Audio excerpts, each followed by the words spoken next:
It was late every morning. When we get to school, school would be in, just barely be in. It would be a little bit after 9. School used to go in at 9 then.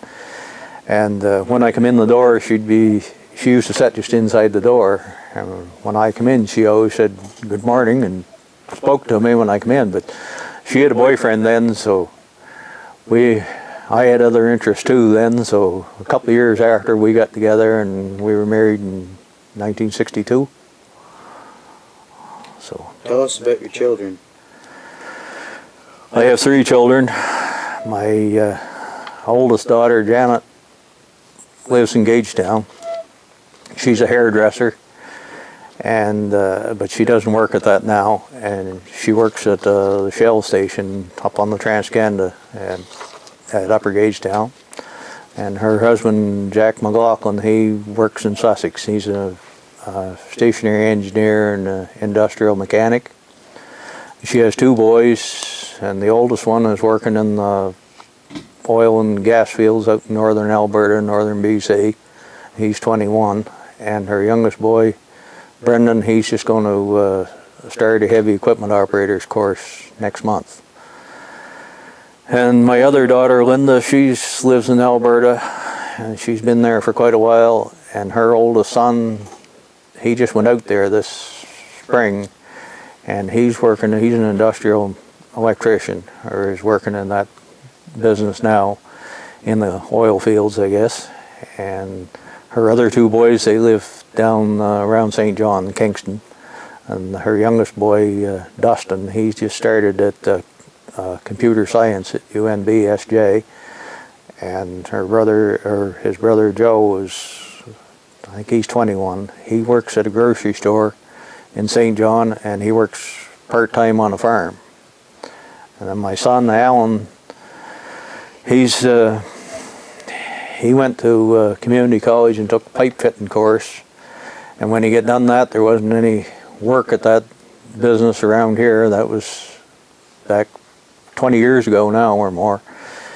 So he went right back to the trucking business. He'd been working at that stuff since he was about 16 or so. When he was going to school, he worked part-time for Gerald Dykeman, Escort, and mobile homes and things.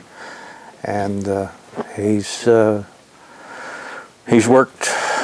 trucks for several of the local truckers around. He worked a lot for Gerald Dykeman and some of them. And then he's had 3 trucks of his own. He's had a gravel truck, dump truck, and then he had 2 tractor trailers. And the construction business and the forestry business has gone down here, so he gave up on that. He went to Alberta and got a job driving a log truck out there. And then he came home at Christmas that first year he was out, and he took the old tractor he had, the old Pete, took it back to Alberta and sold it to the guy he was working for. But now he stays around home. He lives down Wickham, and he drives snowplow for the Department of Transport in the wintertime, and he works I guess he's working on the bridge crew this summer. So he has a daughter, Shayna, that's going to school. You probably know her. She's in grade 11. And he has a son, Weston, that's 4 years old. They were pretty well all general stores. You could get anything you needed. What they didn't have, you didn't need, I guess. And in Cambridge here, we had, as I remember, it was Gamlin's store, was down where the Village Inn is now. And Fred B.A.'s store was where Bill Jeffries, where the post office is. And across the lake there was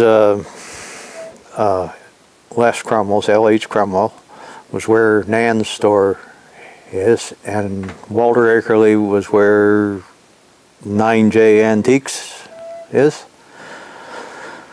And in Cody's there was Maggie Nielsen's store and Vern Connell's store.